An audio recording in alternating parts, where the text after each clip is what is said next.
হাসর কায়েম হয়ে যাবে। ডাক দিবে, বান্দা উঠো। আমরা অনেক সময় কাঁচা ঘুম ঘুমাইলে ডাক দিলে আমরা একটু রাগ করি না? এরকম জান্নাতি মেহমানেরা কবরের মধ্য থেকে যখন ডাক দিবে তখন তারা একটু রাগ করবে যে হ্যাঁ আমার কাঁচা ঘুমটা তুমি ভাঙ্গা ফেললা। বলবে না, আল্লাহর গোলাম, লক্ষ লক্ষ কোটি কোটি বছর তোমার কবরের মধ্যে আমার আল্লাহ পাক রব্বুল আলামিন জান্নাতের ঘুম ঘুমায় দিয়েছিলেন। চিৎকার মারিয়া বলেন সুবহানাল্লাহ। সেই ঘুম আমরা ঘুমাইতে চাই কিনা?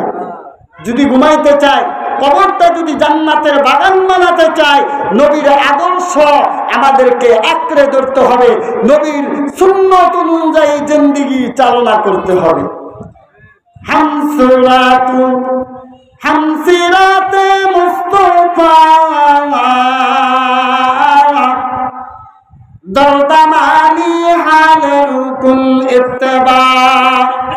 ইত্তেবাই সুন্নতে খায়রুল বাশার হিরল আজম তবয়াবি আইব সার শরিয়তহ তরিকতহ তমামি हकीकत में मोहम्मद की गुलामी जहाँ तक आए रुबूबियत खुदा की वहाँ तक आए नबूवत मुस्तफा की। चित्कार मारिया बोलें सुबहानाल्लाह। ठीक ना बोलें?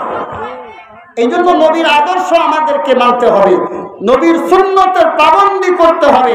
আল্লাহ তাবারক তাআলা বলেন, ও আমার গোলামেরা, তোমরা যদি আমি আল্লাহকে পেতে চাও, আমি আল্লাহর জান্নাতের মেহমান হতে চাও, জাহান্নাম থেকে কঠিন আযাব থেকে যদি তোমরা রেহাই পেতে চাও, তাহলে আমার নবীর সুন্নতের পাবন্দি করো। সুবহানাল্লাহ।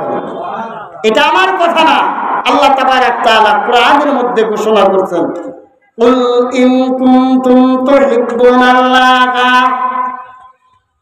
ও হে নবী বলে দিন, ইন কুনতুম তুহিব্বুনাল্লাহ, যদি তোমরা আল্লাহকে ভালোবাসতে চাও, আল্লাহর জান্নাতের মেহমান হতে চাও, আল্লাহর জাহান্নামের আযাব থেকে মুক্ত হতে চাও, ফাত্তাবিউনি, আমি নবীর অনুসরণ করো। আমি নবীর অনুসরণ করো। আমি নবী যেভাবে দুনিয়ার জিন্দেগিতে জীবন চালাইছি, অতি সাধারণভাবে, আমার যেরকম দুনিয়ার লোভ ছিল না, দুনিয়া পাওয়া আমার আকাঙ্ক্ষা ছিল না, আমার আকাঙ্ক্ষা ছিল আখিরাতে পাওয়া। নবী 63 বছর জিন্দেগি, একদিনের জন্য আমরা গুনাহগার উম্মতের ভুলেন নাই, আর আমরা নবীর উম্মত হইয়া নবীরে চিনি না। ঠিক কিনা বলেন? 63 বছর জিন্দেগি ইয়া উম্মতি বলে কাঁদছেন। এখনো মদিনা মুনওয়ারায় শুয়া শুয়া আমার নবী কাঁদতেছেন, ইয়া উম্মতি সুবহানাল্লাহ। সেই নবীর কথা আমাদের স্মরণে নাই। নবীকে মহব্বত করতে হবে, নবীকে ভালোবাসতে হবে, নবীর সুন্নতের পাবন্দি হতে হবে। নবী যেভাবে জীবন বাস্তবায়িত করছেন ওইভাবে জীবন চালায়া কবরের যাত্রী হতে হবে।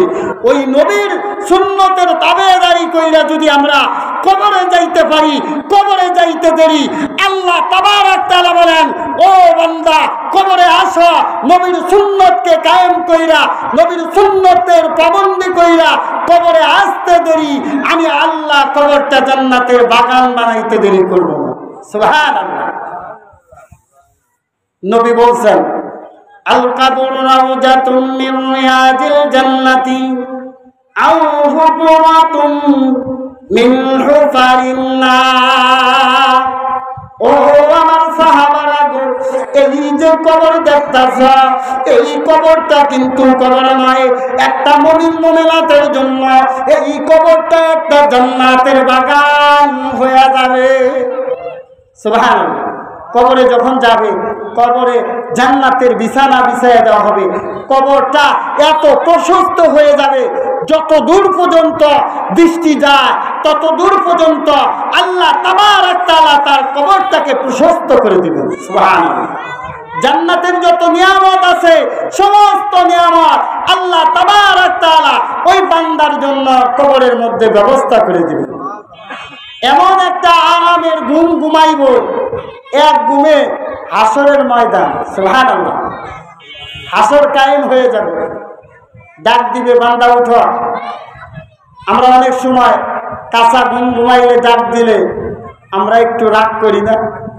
এরকম জান্নাতি মেহমানেরা কবরের মধ্য থেকে যখন ডাক দিবে তখন তারা একটু রাগ করবে যে হ্যাঁ আমার কাঁচা ঘুমটা তুমি ভাঙ্গা ফেললা।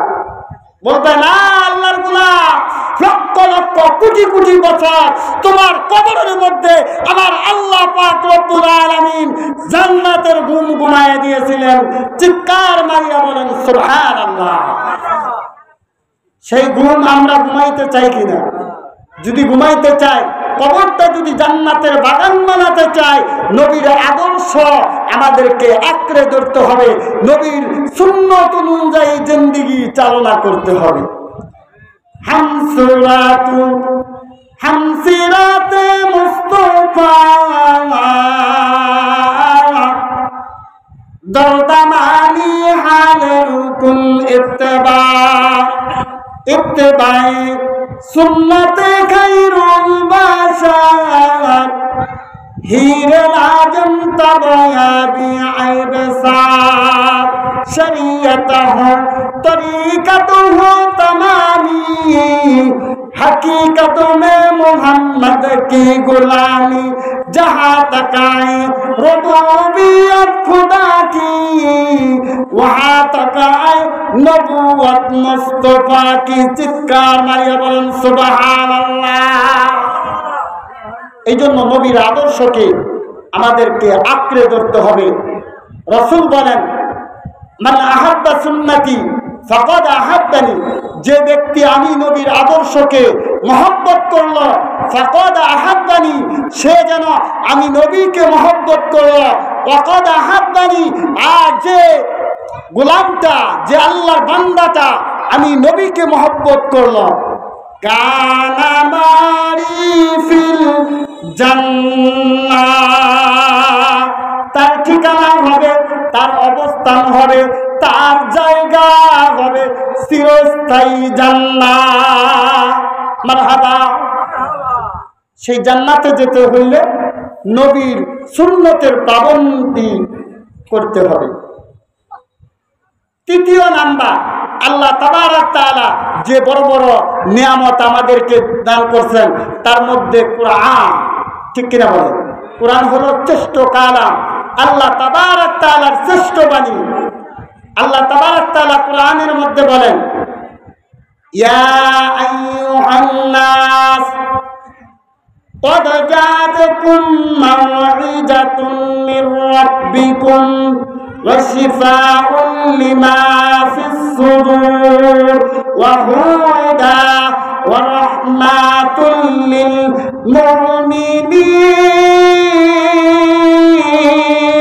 للمؤمنين। الله أكبر।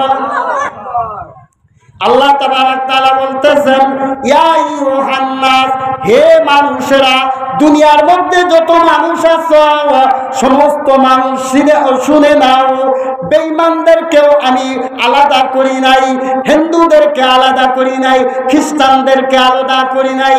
এরকম ভাবে যত জাতি দুনিয়ার জগতে আছে আল্লাহ তাবারক তাআলা কোন জাতিকে আলাদা করে ডাকবেন নাই, সমস্ত জাতিকে বলতেছেন, মুসলমানদেরকে বলতেছেন, খ্রিস্টানদেরকে বলতেছেন, ইহুদিদেরকে বলতেছেন, বৌদ্ধদেরকে বলতেছেন, হিন্দুদেরকে বলতেছেন, সমস্ত মানুষকে আল্লাহ তাবারক তাআলা ডাক দিলেন ইয়া আইয়ুহান নাস।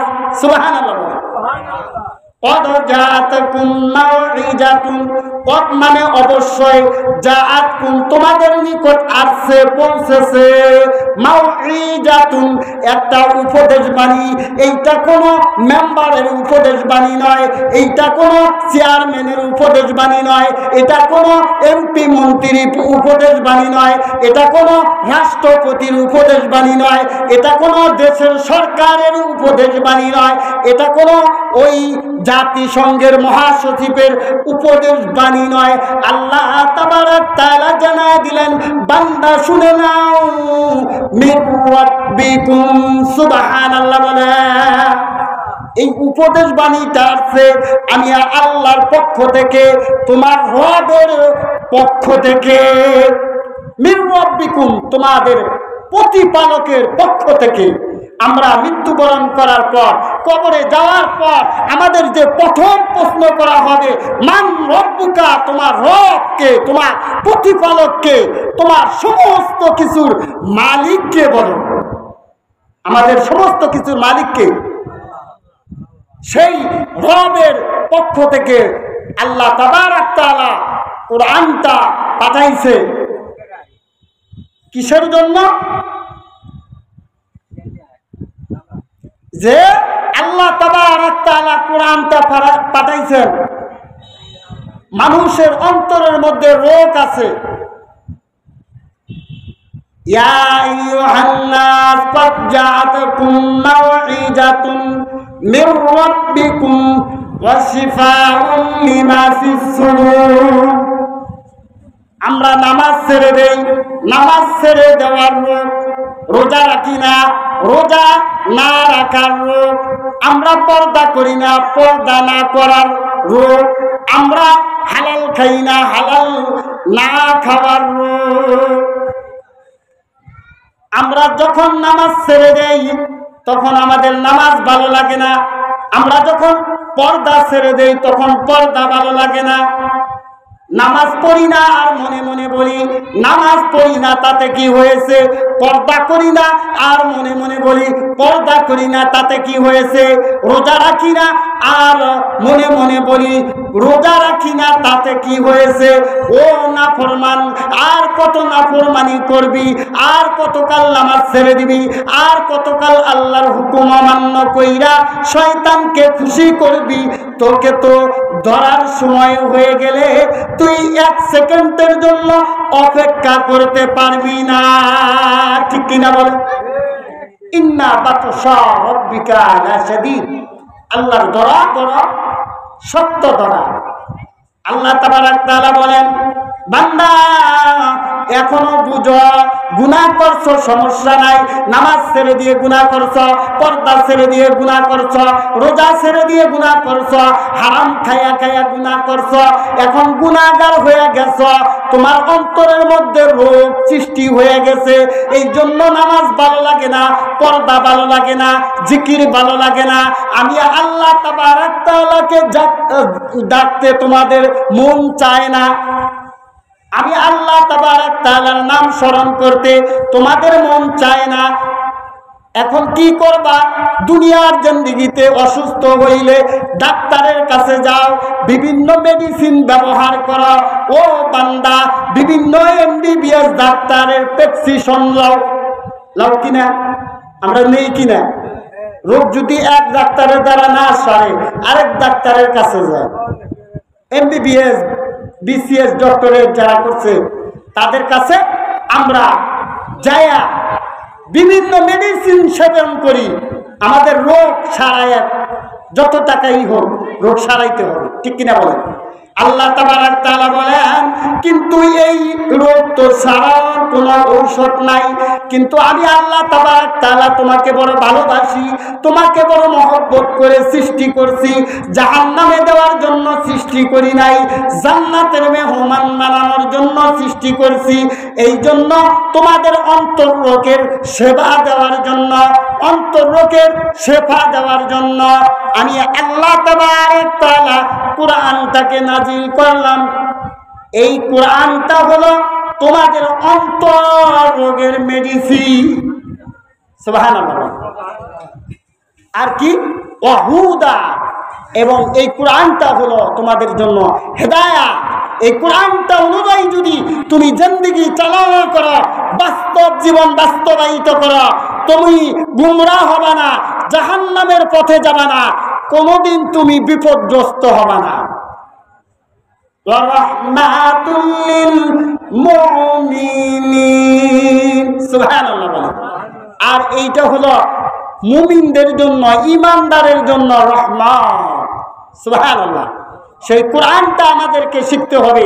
তৃতীয় নাম্বার যে বড় নিয়ামতের মধ্যে আমি বলছিলাম কোরআন, আল্লাহ তাবারক তাআলা সেই কোরআনটা আমাদের জন্য হেদায়েতের জন্য পাঠাইছেন।